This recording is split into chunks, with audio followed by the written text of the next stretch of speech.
राजेश अरिजित गुरु ज्ञान कर लो, राजेश अरिजित गुरु ज्ञान कर लो।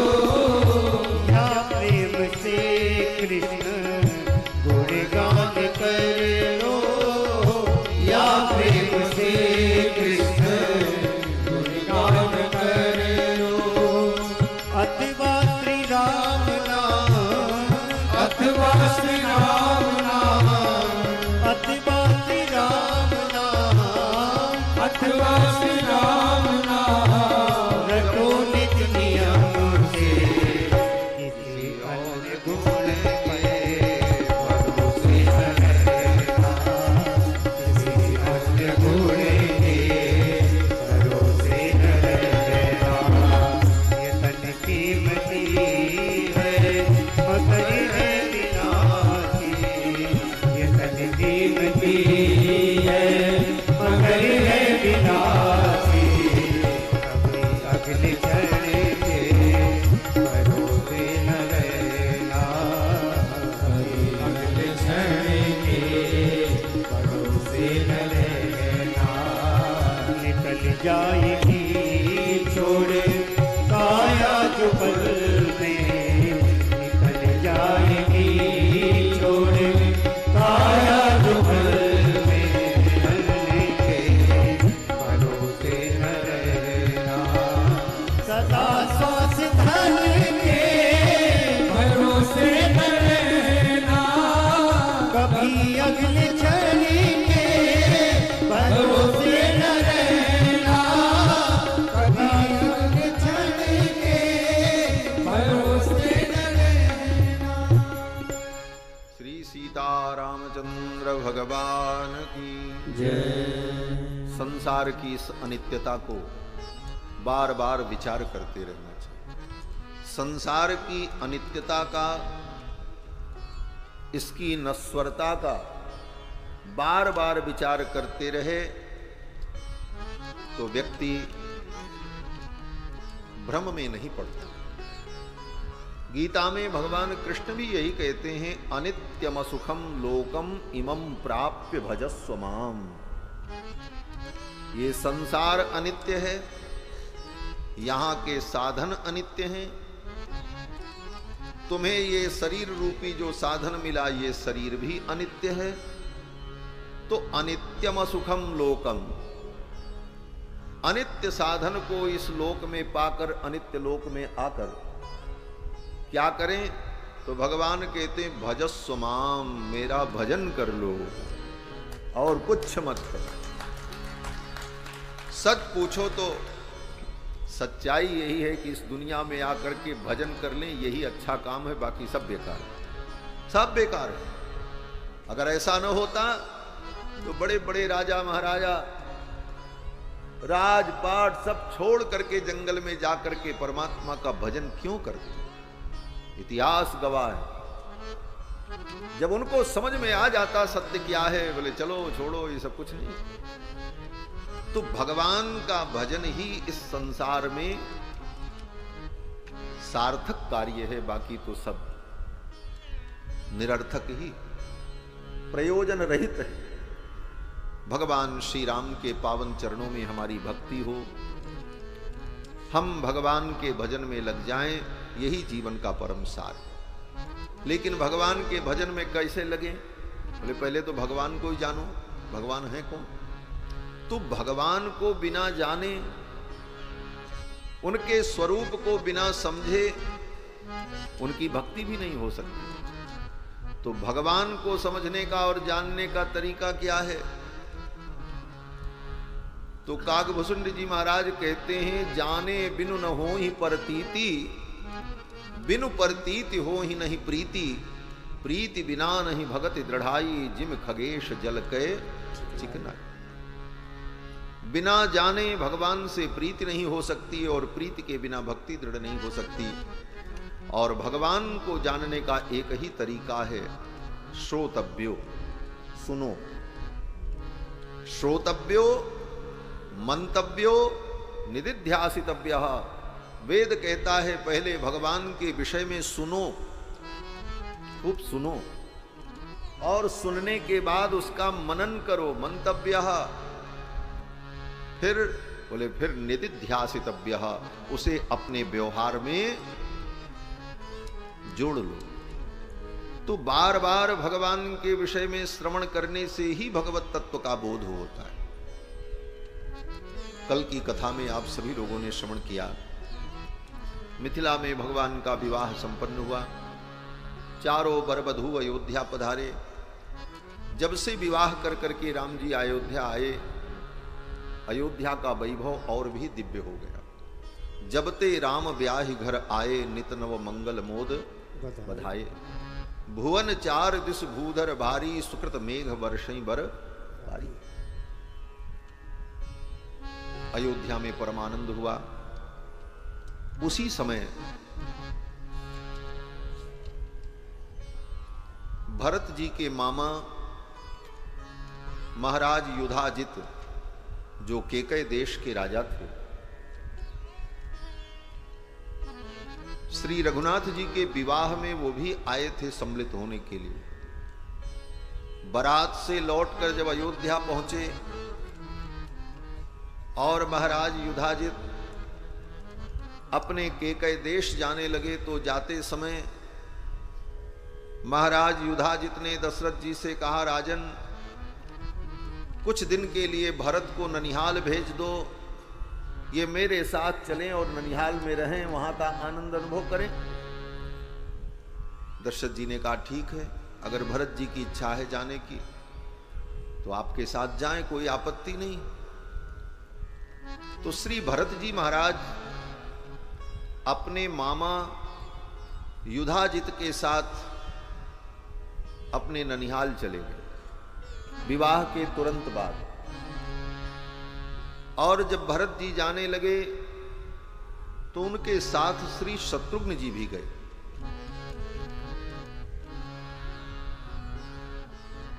गच्छता मातुल कुलम भरतेन तदा नघः, शत्रुघ्नो नित्य शत्रुघ्नः नीतः प्रीति पुरस्कृतः। शत्रुघ्नो नित्य शत्रुघ्नः, जो शत्रुघ्न जी महाराज नित्य शत्रुओं का संहार करते हैं, वे शत्रुघ्न जी महाराज नीतः प्रीति पुरस्कृतः, भरत जी के प्रीति में, भरत जी के प्रेम के कारण भरत जी के द्वारा ले जाए गए। भरत जी ने उनको साथ में ले लिया और लेकर केकय देश गए। भरत और शत्रुघ्न केकय देश में अपने मामा जी के यहां निवास करते और अयोध्या में भगवान श्री राम और कुमार लक्ष्मण। महर्षि वाल्मीकि कहते हैं कि मामा जी के घर में किसी वस्तु की कोई कमी नहीं थी, और होता भी है। अपने घर में खाने को मिले न मिले, लेकिन मामा जी के घर में तो सब लाड करते हैं, प्यार करते हैं। बोले भांजा आया है, नाती आया है, बेटी का बेटा है, पूज्य है, वंदनीय है, कितने भाव हैं। सतत्र निवसत भ्रात्रा सह सत्कार सत्कृतः। मामा जी के घर में सब प्रकार का सत्कार भरत जी को प्राप्त हो रहा था। मातुले नास्वपतिना पुत्र स्नेहेन लालितः, जैसे बेटे का लाड दुलार होता है, उसी प्रकार भरत और शत्रुघ्न का दुलार ननिहाल में होता रहा। तत्रापि निवसन्तौ तौ,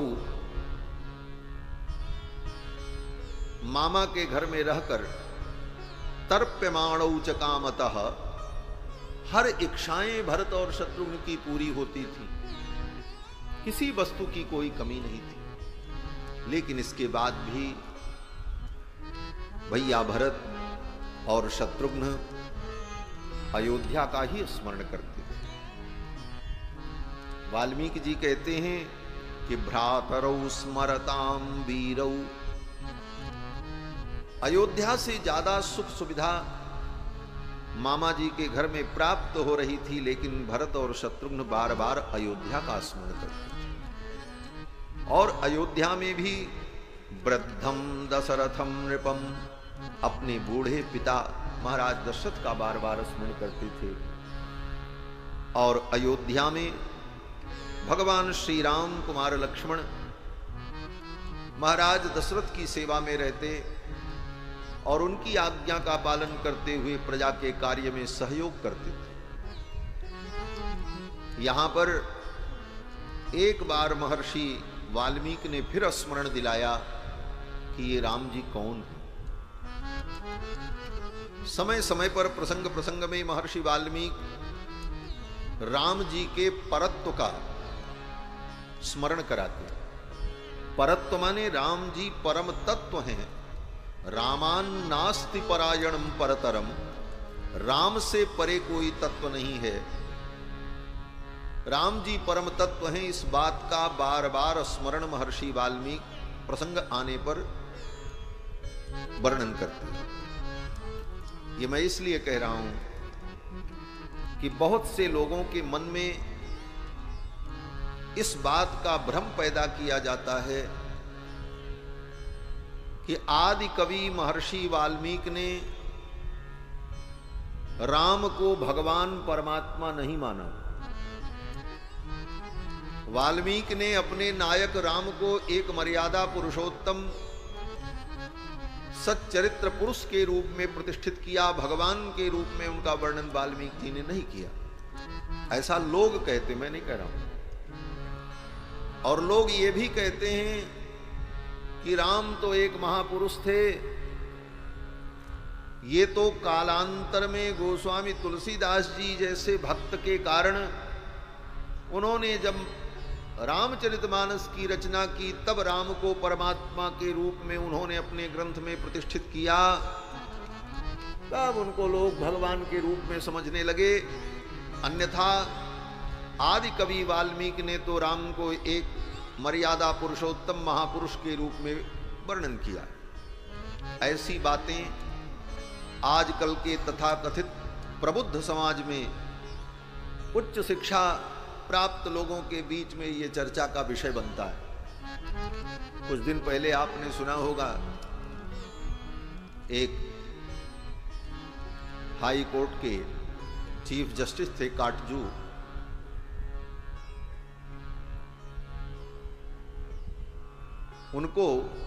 उन्होंने अपने वक्तव्य में बहुत सारी ऐसी बातें कही और बड़ा दावा करते थे कि मैं वाल्मीकि रामायण को कई बार पढ़ा हूं, कहीं वाल्मीकि जी ने राम जी को भगवान नहीं कहा। और बहुत सारी उटपटांग बातें उनके द्वारा की गई, लेकिन उनको वाल्मीकि रामायण का सामान्य ज्ञान भी नहीं था। वाल्मीकि रामायण में महर्षि वाल्मीकि ने पग पग पर भगवान के परत्व का, भगवान के ईश्वरत्व का वर्णन किया। जब रामायण प्रारंभ हुई तो वहीं से वर्णन प्रारंभ किया। दशरथ जी के यज्ञ में सारे देवता आए और देवता दुखी थे कि रावण के आतंक से हमें कौन मुक्त कराएगा। उसी समय गरुड़ पर बैठकर भगवान विष्णु पधारे और भगवान विष्णु ने कहा, चिंता मत करो, मैं राम के रूप में दशरथ नंदन बनने जा रहा हूं, अवतार लेने जा रहा हूं। वैनतेयम समारुह्य पीतवासा जगतपति ही, अपने गरुड़ पर बैठकर, वैनतेय पर बैठकर भगवान पीतांबरधारी नारायण आए और उन्होंने अवतार लेने की बात देवताओं से कही और अंतर्धान हो गए। उसके बाद परब्रह्म परमात्मा भगवान नारायण विष्णु ही 4 रूपों में अयोध्या में प्रकट हुए, कृत्वात्मानम चतुर्विधम। फिर जब वाल्मीकि रामायण में कथा आगे चली तो मिथिला का जब प्रसंग आया तो मिथिला के प्रसंग में आपने सुना महर्षि वाल्मीकि ने जनक जी के द्वारा कहलवाया। क्या कहलवाया? धनुष तोड़ने का प्रसंग आया तो जनक जी ने कहा, देवता यक्ष किन्नर गंधर्व इस धनुष को तोड़ नहीं सकते और मनुष्य की तो कोई गति ही नहीं है। क्व गतिर्मानुषाणाम च तोलने व प्रपूरणे, इस धनुष को कोई मनुष्य उठा ले और इसे तोड़ दे, इस पर प्रत्यंचा चढ़ा दे, ये तो असंभव है। देवता, गंधर्व, यक्ष, किन्नर, नागादि भी नहीं कर सकते, मनुष्य की तो कोई गति ही नहीं। ये मानक जनक जी ने बताया। और ये मानक तोड़ा किसने? बोले राम जी ने। राम जी ने उस धनुष को उठाया, प्रत्यंचा चढ़ाई और इतना खींच दिया कि धनुष टूट गया। लेत चढ़ावत खैंचत गाड़े, काऊ न लखा रहे सब ठाड़े। धनुष टूट गया। तो क्या निर्णय हुआ? बोले यही निर्णय हुआ कि धनुष को कोई गंधर्व नहीं तोड़ सकता था, देवता नहीं तोड़ सकता था, यक्ष, किन्नर, नाग नहीं तोड़ सकते थे, मनुष्य तो तोड़ ही नहीं सकता था, और राम जी ने तोड़ा। इसका मतलब राम जी न मनुष्य हैं, न देवता हैं, न गंधर्व हैं, न यक्ष हैं, न किन्नर हैं, अपितु सबके नियामक परम तत्व परमात्मा पर ब्रह्म हैं राम जी। और राम जी ने धनुष तोड़ दिया। तो ये धनुष का तोड़ना, ये राम के परत्व का निर्णय कर। और जब विवाह का प्रसंग पूरा हो गया तो फिर महर्षि वाल्मीकि ने एक बार स्मरण दिलाया, राम जी परम तत्व। किसके माध्यम से? बोले परशुराम जी आए। कल परशुराम जी आए। परशुराम जी आए तो परशुराम जी ने यही कहा, आपने उस धनुष को तोड़ा है, अब इस धनुष पर प्रत्यंचा चढ़ा करके दिखा दो तो मेरा संदेह दूर हो जाए। खैचौ चाप मिटे संदेहु। और भगवान श्री राम ने परशुराम जी के द्वारा लाए गए धनुष पर प्रत्यंचा चढ़ा दी। परशुराम जी का संदेह दूर हो गया और परशुराम जी ने स्पष्ट रूप से सभी के मध्य में कहा, राम मैं जान गया तुम कौन हो। तो परशुराम जी ने कहा कि जानामि त्वाम मधुहंतारम। हे राम, आप मधु और कैटब का वध करने वाले नारायण हो, मधुहंता हो, आप मध्वरी हो। ये कहकर परशुराम जी ने भगवान का स्तवन किया। तो इस प्रकार से समय समय पर महर्षि वाल्मीकि भगवान राम के परत्व का वर्णन रामायण में करते हैं। अब इतने के बाद भी अगर किसी को लगे कि रामायण में राम जी को भगवान नहीं कहा गया तो उससे बड़ा मूर्ख कौन होगा? वो तो घोर मूर्ख होगा। वो काटजू भी साधारण मूर्ख थोड़ी था। जज बन जाना अलग बात है, पद पा लेना अलग बात है, लेकिन शास्त्र की बात, धर्म की बात, वो तो परंपरा से जब आप कुछ पढ़ेंगे, जानेंगे, समझेंगे तब सीखें। आगे जब प्रसंग फिर आया, श्री भरत जी और शत्रुघ्न जी ननिहाल चले गए। राम जी अयोध्या में रहकर पिताजी की सेवा करते हैं। यह प्रसंग जब प्रारंभ हुआ तो महर्षि वाल्मीकि ने फिर एक बार स्मरण दिलाया, ये राम जी कौन है? तो क्या कहते हैं? बोले अर्थितो मानुषे लोके जज्ञे विष्णु सनातन। अर्थितो मानुषे लोके, देवताओं की प्रार्थना पर मनुष्य के रूप में इस लोक में भगवान सनातन विष्णु ही राम के रूप में अवतरित हुए। अर्थितो मानुषे लोके जज्ञे विष्णु सनातन सहि देवैरुदीर्णस्य रावणस्य वधार्थिभिः। रावण के वध के लिए देवताओं ने जो प्रार्थना की, उन देवताओं की प्रार्थना पर सनातन भगवान विष्णु ही राम के रूप में अवतरित। और ये कहते हुए महर्षि वाल्मीकि भगवान के गुणों का वर्णन करने लगते हैं। यहां पर महर्षि वाल्मीकि ने भगवान के अनेक दिव्य गुणों का वर्णन किया है। भगवान के गुण कितने हैं?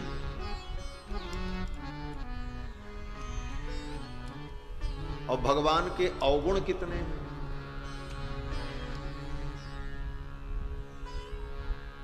भगवान के गुण कितने हैं और अवगुण कितने हैं? पूरी बात सुनना तब बात समझ में आएगी। तो आचार्यों ने कहा कोई गिन नहीं सकता। भगवान के गुण कितने हैं कोई गिन नहीं सकता, भगवान के अवगुण कितने हैं ये कोई गिन नहीं सकता। हाँ भाई, बात तो बड़ी विचित्र लगती है।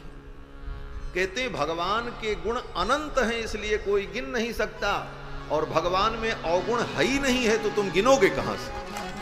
ये था, भगवान में कोई अवगुण है नहीं, इसलिए आप गिनोगे कहां से? एक की भी गिनती नहीं हो सकती। और गुण भगवान के अनंत हैं, उनकी कोई गणना नहीं कर सकता। भगवान अनंत गुण गण निलय, अखिल हे अप्रत्यनीक कल्याणैकतान श्वेतर समस्त वस्तु विलक्षण, ये भगवान की विशेषता। तो यहां पर महर्षि वाल्मीकि ने भगवान के अनेक गुणों का वर्णन किया है।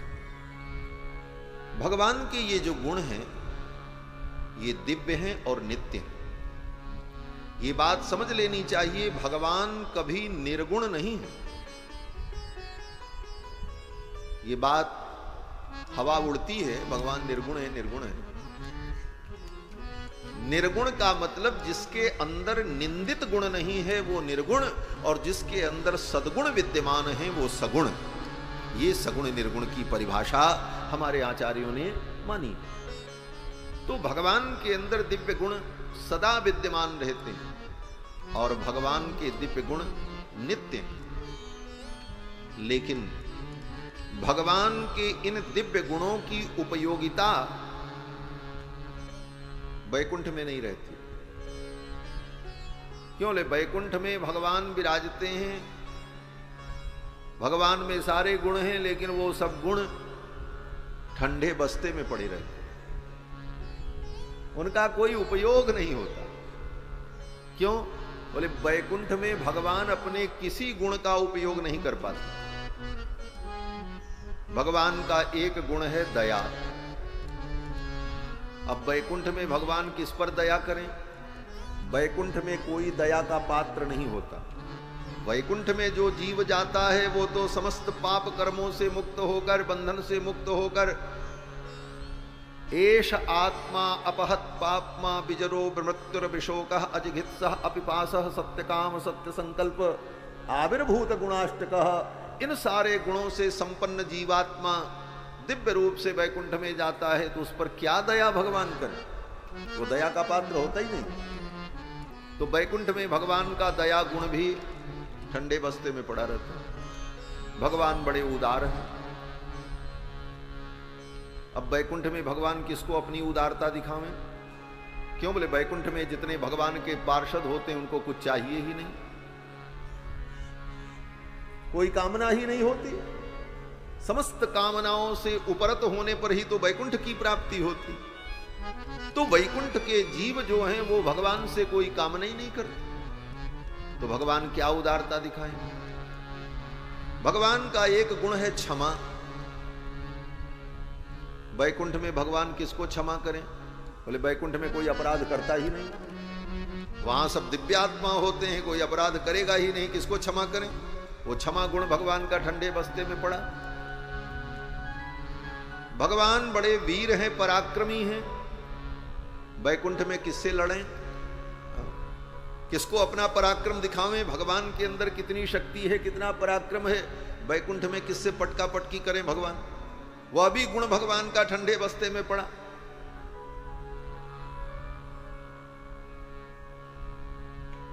ऐसी स्थिति में भगवान के जितने गुण हैं वो वैकुंठ में अनुपयोगी सिद्ध हो जाते हैं, उनका कोई उपयोग नहीं। रहते तो हैं गुण, लेकिन वे गुण अनुपयोगी रहते।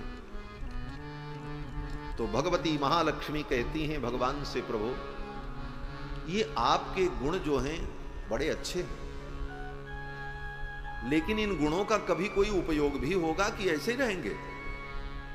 लक्ष्मी जी कहती हैं, प्रभु आपके ये गुण कभी काम आएंगे किसी के? भगवान कहते हैं क्या करें, यहां वैकुंठ में मेरे गुण का कोई उपयोग ही नहीं। लक्ष्मी जी कहती हैं आपके गुण नित्य हैं, दिव्य हैं, और इनकी कोई उपयोगिता नहीं, तो इन गुणों के होने से क्या फायदा? इनकी उपयोगिता होनी चाहिए। इन गुणों को आप क्या करोगे जब इनका उपयोग नहीं? तो भगवान कहते हैं वैकुंठ में तो इसका कोई उपयोग ही नहीं। तो लक्ष्मी जी कहती हैं चलो संसार में, लीला विभूति में चलो, आप भी अवतार लो, मैं भी अवतार लूं, और फिर हम आप मिलकर के लीला करेंगे, फिर अनेक जीवों के ऊपर आप करुणा करना, कृपा करना, दया करना, क्षमा करना। तो इन सारे माध्यमों से आपके ये सारे गुण चरितार्थ हो जाएंगे, ये सारे गुण सार्थक हो जाएंगे।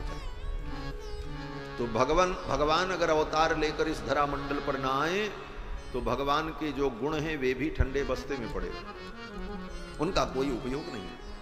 भगवान के गुणों का उपयोग इसी धरती पर होता है। दीनहीन मलिन भक्तों के बीच में आकर किसी पर करुणा करते हैं, किसी पर कृपा करते हैं, किसी पर अनुग्रह करते हैं, दुष्टों का संहार करते हैं, तो भगवान के सारे गुण प्रकाशित होते हैं। महर्षि वाल्मीकि ने यहां पर भगवान के कई गुणों का वर्णन किया है। 2-4 गुणों का वर्णन करके हम आगे बढ़ते हैं। महर्षि वाल्मीकि कहते हैं कि सच नित्यम प्रशांतात्मा मृदुपूर्वम च भाषते। राम जी बड़े प्रशांत आत्मा है। प्रशांत आत्मा का मतलब जिसकी आत्मा शांति का अनुभव करती है। आत्मा माने केवल आत्मा नहीं, आत्मा माने मन, आत्मा माने बुद्धि, आत्मा माने चित्त, आत्मा माने आत्मा, आत्मा माने शरीर भी होता है। इस शरीर को भी आत्मा कहा जाता है। अब कहां पर कौन प्रसंग है वहां पर आत्मा शब्द का क्या अर्थ ग्रहण करना है, ये जब परंपरा से पढ़े तब बात पता चलती। शरीर को भी आत्मा कहा जाता है, इसीलिए अपने शरीर की जो हत्या कर दे उसको कहते हैं आत्महत्या। आत्महत्या क्यों कहते हैं? आत्मा की तो हत्या होती नहीं। आत्मा स्वयं अपनी आत्मा की हत्या कैसे करेगी? और आत्मा की हत्या हो नहीं सकती। नैनम छिन्दन्ति शस्त्राणि नैनम दहति पावक न चैनम क्लेदयन्त्यापो न शोषयति मारुतः। गीता में भगवान ने कहा इस आत्मा को न हवा उड़ा सकती है, न पानी भिगो सकता है, न अग्नि जला सकती है, न तलवार इसे काट सकती है। तो ऐसी आत्मा की हत्या कैसे होगी? बोले तो ये आत्महत्या शब्द आया कहां से? कहते हैं शरीर को आत्मा कहते हैं, और अपने शरीर को स्वयं कोई विनष्ट कर ले शरीरधारी तो वह आत्महत्या करे। तो आत्मा माने शरीर भी होता है। तो भगवान प्रशांत आत्मा माने जिनकी आत्मा सदा शांति का अनुभव करती। राम जी का मन, उनकी बुद्धि, उनका चित्त सदा शांत रहता है, वो कभी अशांत नहीं। प्रशांत आत्मा। यहीं से वाल्मीकि जी ने गुणों का वर्णन प्रारंभ किया। सच नित्यम प्रशांत आत्मा।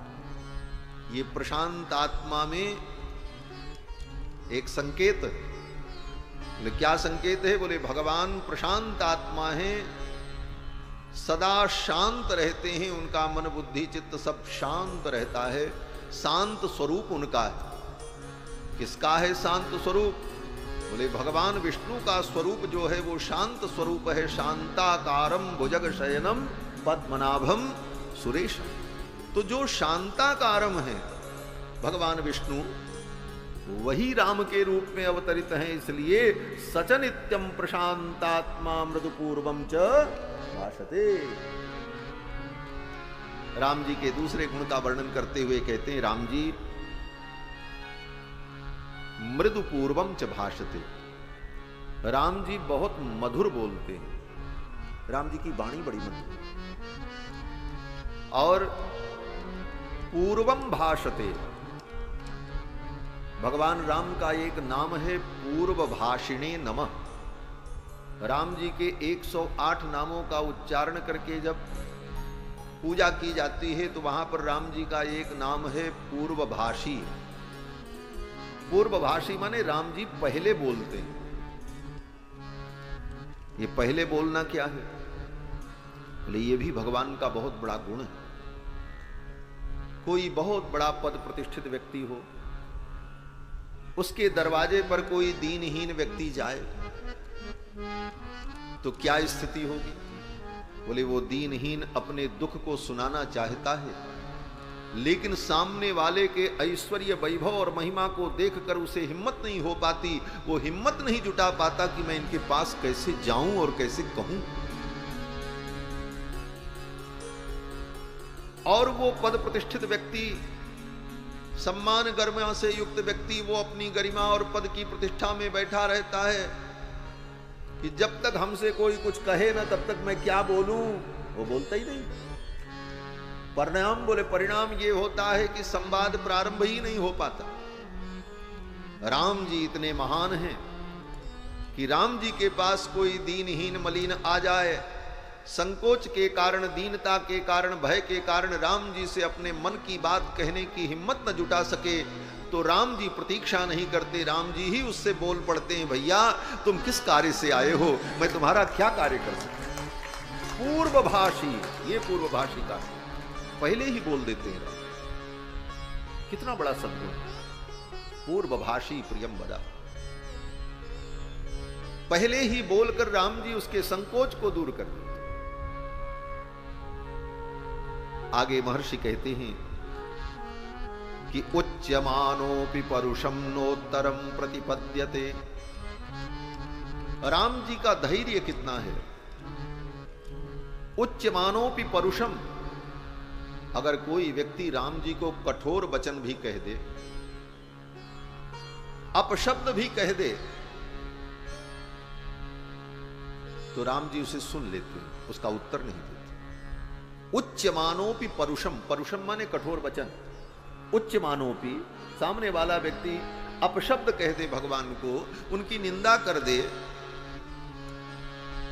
तो राम जी सुन लेते हैं, उसका उत्तर नहीं देते। नोत्तरम प्रतिपद्यते। राम जी के इस गुण का एक अंश हमारे जीवन में आ जाए तो जीवन की बड़ी बड़ी समस्याएं दूर हो जाएंगी। आज हमारी आपकी स्थिति क्या है? सुनने की क्षमता ही नहीं। सामने वाला थोड़ा भी बोला तो हम उसके प्रतिकार में लग जाते हैं और परिणाम बोले शत्रुता उत्पन्न हो जाती है, संघर्ष प्रारंभ हो जाता है, जीवन तक लोगों का मिट जाता है। लेकिन राम जी बोले, राम जी के सामने कोई कठोर वचन कह दे, कुछ कह दे, तो राम जी सुन लेते, इसका जवाब नहीं देते। उच्यमानोपि परुषम नोत्तरम प्रतिपद्यते, उसका उत्तर नहीं देते। और कदाचिदुपकारेण कृते नैकेन तुष्यति, अगर कोई व्यक्ति एक बार राम जी का कोई उपकार कर दे, राम जी का कोई क्या उपकार करेगा, हम भगवान का क्या उपकार कर सकते हैं, क्या क्षमता है। परंतु लोक व्यवहार में, संसार में अगर कोई व्यक्ति राम जी का एक बार कोई उपकार कर दे, जैसे तैसे भी कर दे, तो राम जी जीवन भर उस उपकार को भूलते नहीं हैं, सदा याद रखते।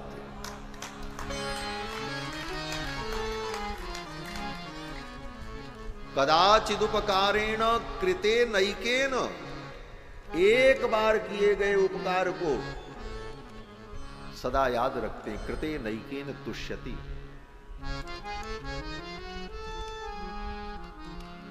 आगे महर्षि वाल्मीकि बहुत बड़ी बात कहने जा रहे हैं।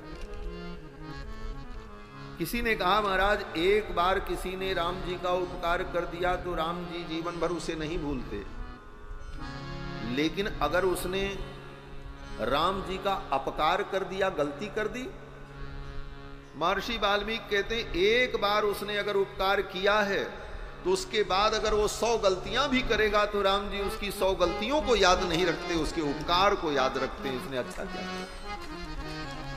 श्रीमद् वाल्मीकि रामायण के इसी श्लोक का अक्षरशः अनुवाद श्री गोस्वामी पाद ने, तुलसीदास जी ने रामायण में किया है। रहते न प्रभु चित चूक किए,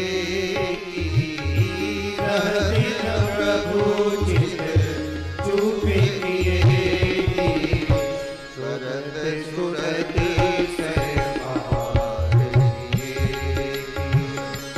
सुरत सुरति सहबार किए, रहते न प्रभु चित, रहते न प्रभु चित चूक किए, भरत सुरति सहबार किए,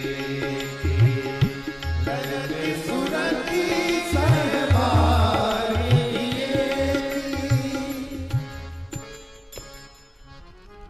सुरत सैबार ही न स्मरत्यपकाराणाम शतमप्यात्मवत्तया। उसके द्वारा अपकार क्या हुआ इसको भगवान याद नहीं रखते, इसने उपकार क्या किया है ये। रहत न प्रभु चित चूक किए, करत सुरत 100 बार ही, 100 बार। शतमप्यात्मवत्तया, ये भगवान का विशेष। और इसके विपरीत हमारी आपकी स्थिति क्या होती?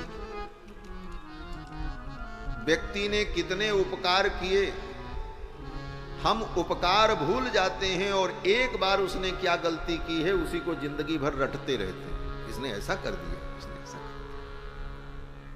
दिया। यही स्वभाव देवताओं का भी। देवता और भगवान के स्वभाव में अंतर समझना हो तो यह प्रसंग समझना चाहिए। देवताओं का स्वभाव क्या? भागवत की कथा में देख लो, प्रतिवर्ष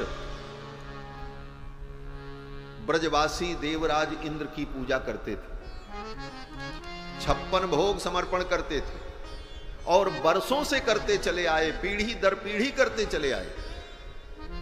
लेकिन एक बार उन्होंने पूजा नहीं की तो इंद्र ने उसको याद रखा कि इसने मेरी पूजा नहीं की, नष्ट कर दो ब्रजमंडल, जाओ मेघों ऐसा वर्षा करो पूरा ब्रजमंडल डूब जाए।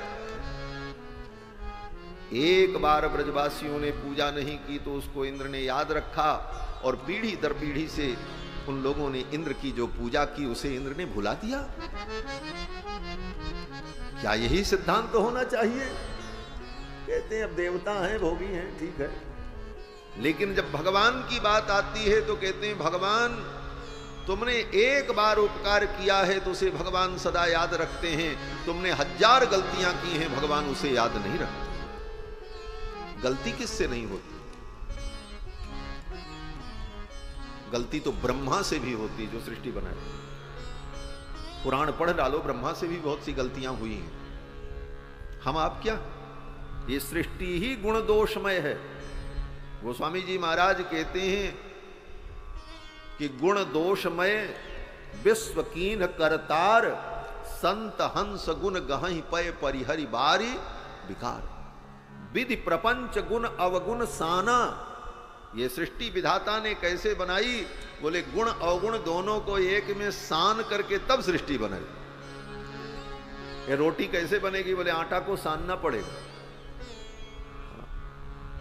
सूखे आटा से रोटी नहीं बनेगी, उसमें पानी मिला के सानो। खाली आटा से रोटी नहीं, उसमें कुछ और मिला करके जब साना जाएगा तब रोटी बनेगी।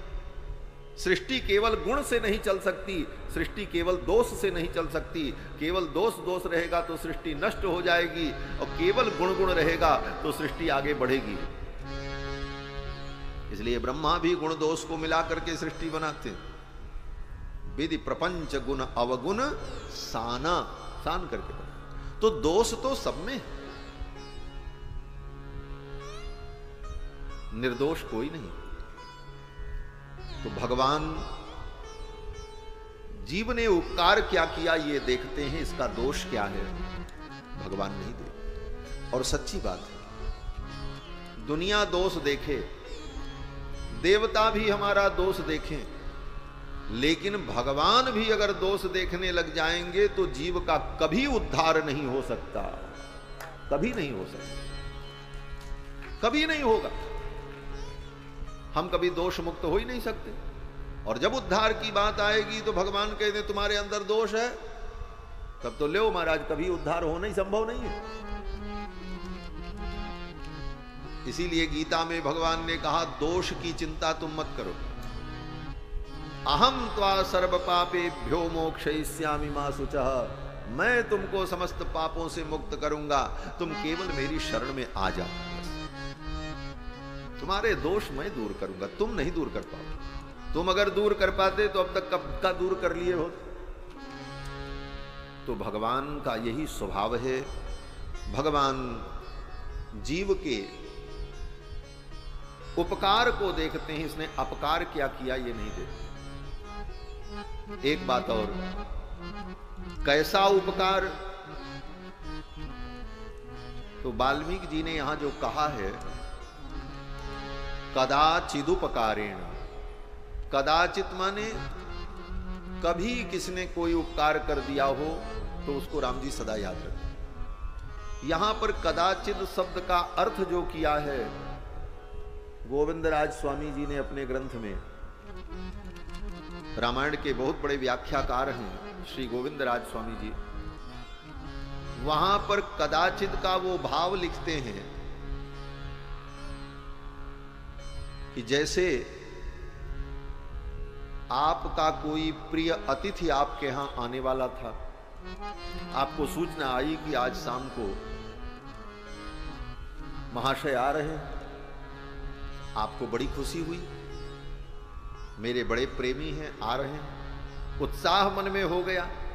उस उत्साह में आपने तैयारी की, घर को सजाया, सुंदर आसन लगाया, फूलों की माला मंगाई, इत्र मंगाया, मिठाई मंगाई और बड़ी बेसब्री से इंतजार कर रहे थे अपने उस प्रेमी का कि आज वो आएगा। इंतजार करते करते रात हो गई, वो नहीं आया, मिठाई ठंडी हो गई, फूल सूखने लगा, सारी तैयारी बेकार हो गई। तो व्यक्ति ने सोचा जिसके लिए मंगाया था वो तो आया नहीं, अब ये माला भी सूख जाएगी और मिठाई भी बेकार हो जाएगी। तो अब बेकार हो जाए, इससे अच्छा है कि चलो भगवान को ही चढ़ा देते हैं। और फिर वो माला ले जाकर के भगवान को चढ़ा दिया, भोग लगा दिया। वाल्मीकि जी कहते हैं कि ऐसा भी उपकार अगर किसी ने किया है तो भगवान उसको भूलते नहीं हैं, उसे याद रखते हैं। मंगाया था दूसरे के लिए,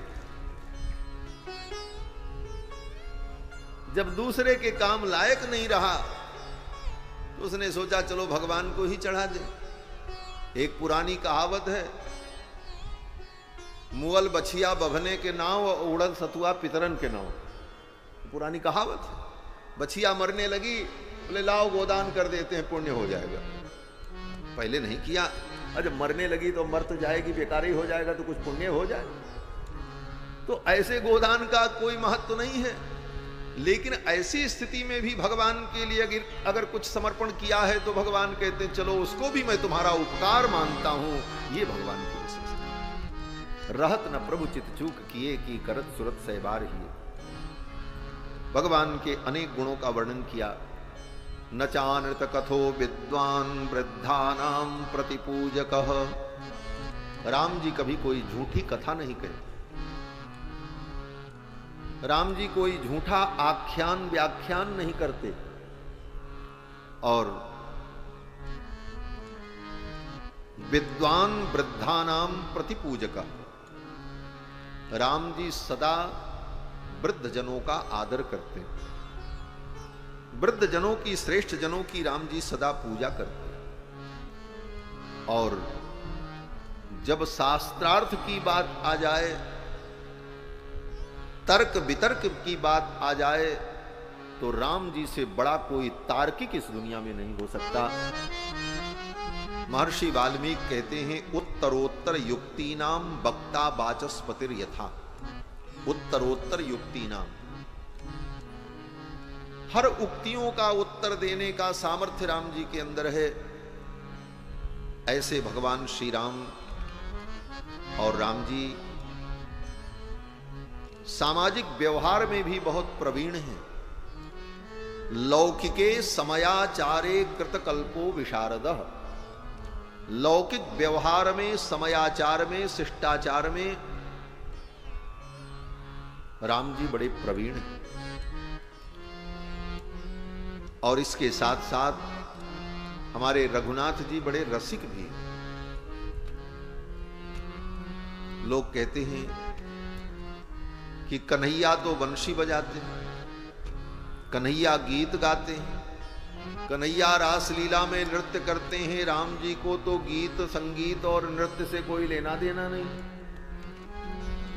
लेकिन नहीं, महर्षि वाल्मीकि कहते हैं कि राम जी वैहारिकाणाम शिल्पाणाम विज्ञातार्थ विभागविद।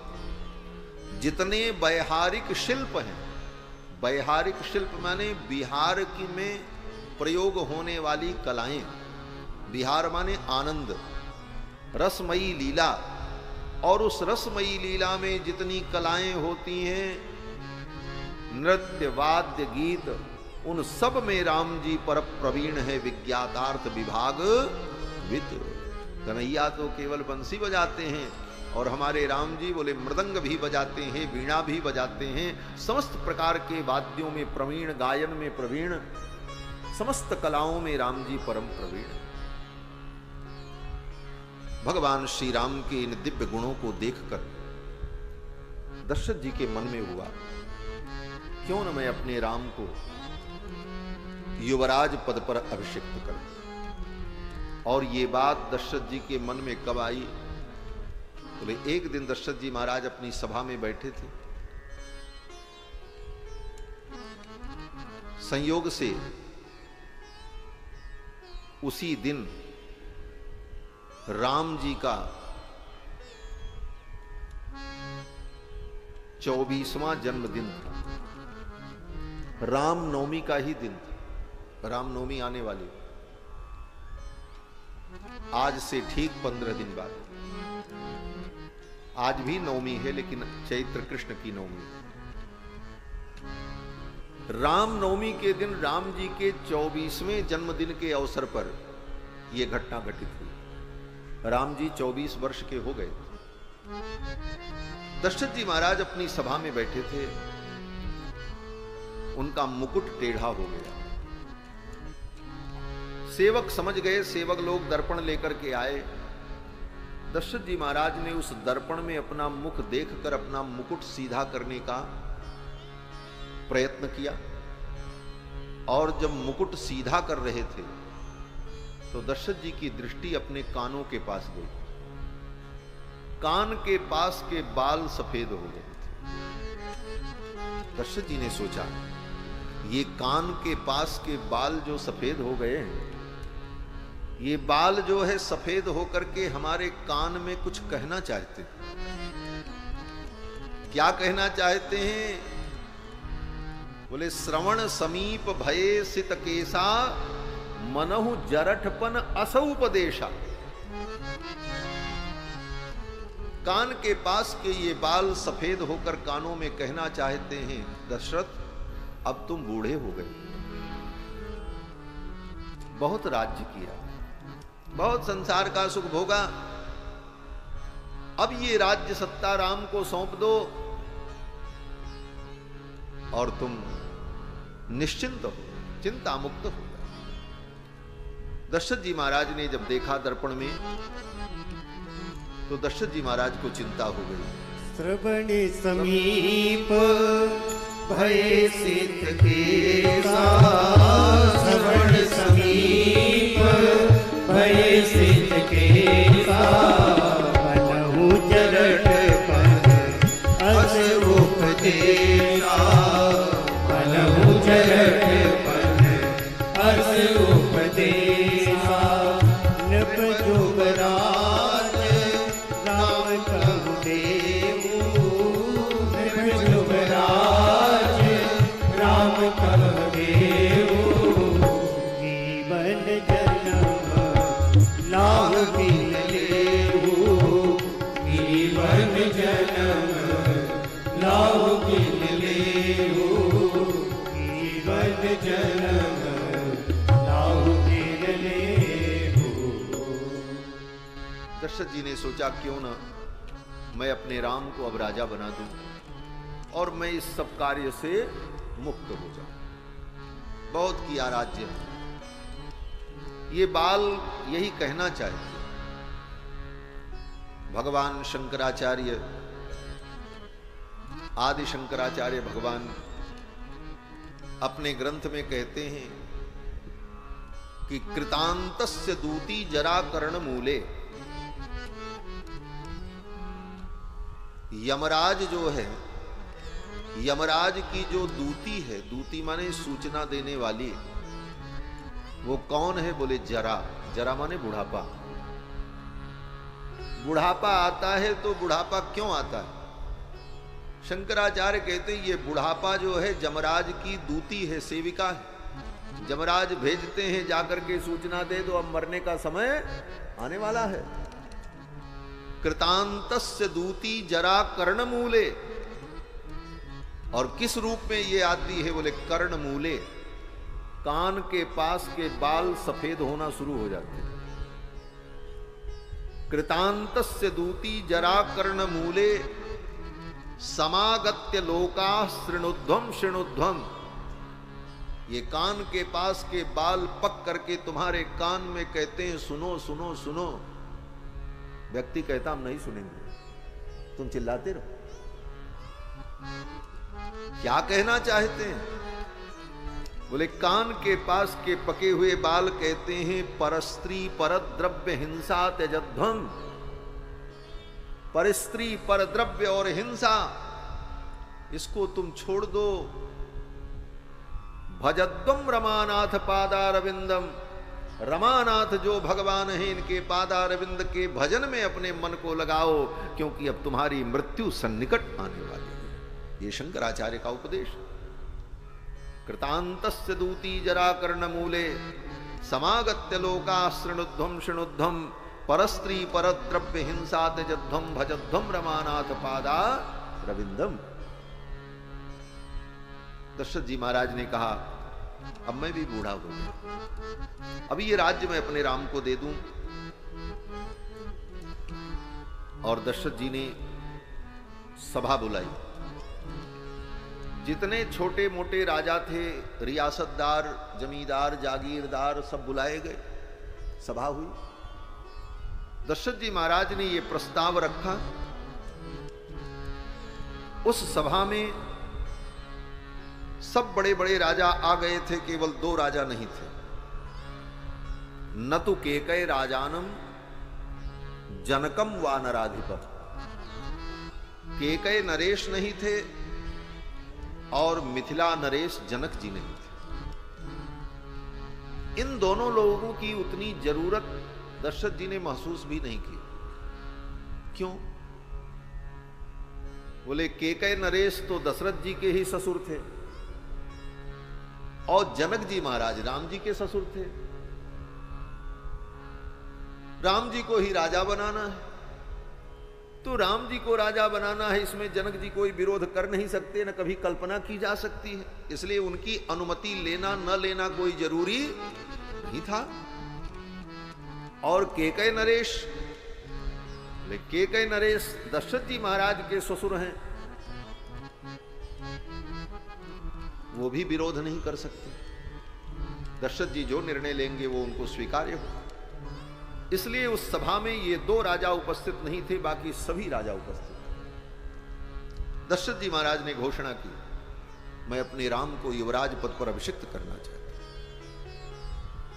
जितने लोग वहां सभा में बैठे थे, सभी राजाओं ने करतल ध्वनि से दशरथ जी महाराज के इस प्रस्ताव का समर्थन किया और सबने कहा महाराज आपने तो हमारे मन की बात कही, हम भी यही चाहते थे राम जी राजपद पर बैठे, राम जी का राज्याभिषेक हो और हम लोग देखें। सारी प्रजा के लोगों ने समर्थन किया। दशरथ जी ने कहा मेरा ये शरीर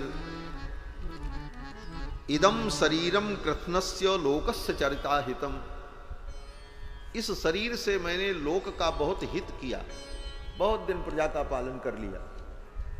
अब मेरे इस शरीर को विश्राम की आवश्यकता है। पांडुरस्यात पत्रस्य छायायाम जरितम मया, इस सफेद रंग के छत्र के नीचे बैठ बैठ कर इस सिंहासन पर मैंने अपने बाल सफेद कर दिए। जिस सिंहासन पर दशरथ जी बैठते थे उसमें जो छत्र लगता था वो लाल रंग का नहीं, सफेद रंग। चक्रवर्ती सम्राट के सिंहासन में जो छत्र होता है वो धवल वर्ण होता है, गुप्त वर्ण, लाल पीला नहीं। दशरथ जी कहते हैं इस सफेद रंग के छत्र के नीचे बैठ बैठ करके मैंने अपने बालों को भी सफेद कर दिया। अब मैं चाहता हूं कि कल मैं अपने राम को युवराज पद पर अभिषिक्त करूं। प्रजा के लोगों ने और उन राजाओं ने समर्थन किया। सबने कहा महाराज हम भी यही चाहते थे। दशरथ जी ने कहा क्या चाहते थे? प्रजा के लोगों ने कहा कि इक्षामो हि महाबाहुं रघुवीरं महाबलम गजेन महता यान्तं रामं छत्रावृताननम। सभी लोगों ने कहा कि हम सब की यही इच्छा है कि महावीर रघुवीर युवराज बने और इनका जो हाथी है शत्रुंजय, उसके पीठ पर सोने का हौदा कसा जाए, राम जी उस हाथी पर विराजमान हो, सिर पर छत्र लगे और बाजे गाजे के साथ पूरी अयोध्या में इनकी शोभा यात्रा निकाली जाए। गजेन महता यान्तम रामम छत्रावृताननम, और राम जी का युवराज पद पर अभिषेक हो, ये हम देखना चाहते। दशरथ जी महाराज बड़े बुद्धिमान। जब प्रजा के लोगों ने इस प्रकार समर्थन किया, राजाओं ने समर्थन किया, तो दशरथ जी ने सोचा थोड़ा इनका मन टटोल लें। दशरथ जी महाराज 60,000 वर्ष के हो चुके, राजनीति का बड़ा अनुभव है दशरथ जी। प्रजा के मन की सच्चाई को जानने के लिए दशरथ जी ने एक बात कही। उन्होंने कहा, आप लोग ये बताओ, क्या मेरे राज्य में आप लोगों को कोई दुख हुआ? क्या मैंने आपको कोई कष्ट दिया? क्या मेरे राज्य में आप लोगों की इच्छा पूर्ण नहीं हुई? लोगों ने कहा, महाराज आपके राज्य में हमें सब सुख मिला, सब प्रकार से हम सुरक्षित रहे। तो दशरथ जी ने कहा, फिर मेरे रहते मेरे पुत्र को राजा के रूप में क्यों देखना चाहिए? ये प्रश्न किया दशरथ। कथम नुमयी धर्मेण पृथ्वी मनुशासति, मैं धर्म पूर्वक पृथ्वी का शासन कर रहा हूं, मैं तो कोई अधर्म नहीं कर रहा हूं। कथम नुमयी धर्मेण पृथ्वी मनुशासति भवंतो द्रष्टुमिच्छन्ति युवराजम महाबलम, मेरे रहते हुए मेरे राम को आप युवराज के रूप में, राजा के रूप में क्यों देखना चाहते? ये प्रश्न दशरथ जी ने उन राजाओं से, मंत्रियों से और सभा में उपस्थित लोगों से। इसका उत्तर बड़ा सरल था, लेकिन उत्तर देने की हिम्मत सब में नहीं हो सकती। क्या उत्तर? अब प्रजा के लोग अगर ये कहें कि नहीं महाराज आपका शासन ठीक नहीं है, हम राम जी के राज्य का आनंद लेना चाहते हैं, तब भी बात बिगड़ जाएगी, दशरथ जी का अनादर हो जाएगा। और वर्तमान में वो राजा, ये कहने की हिम्मत प्रजा में नहीं। क्या कारण बताएं प्रजा के लोग? दशरथ जी ने जब पूछा तो सभी प्रजा के लोगों ने कहा, महाराज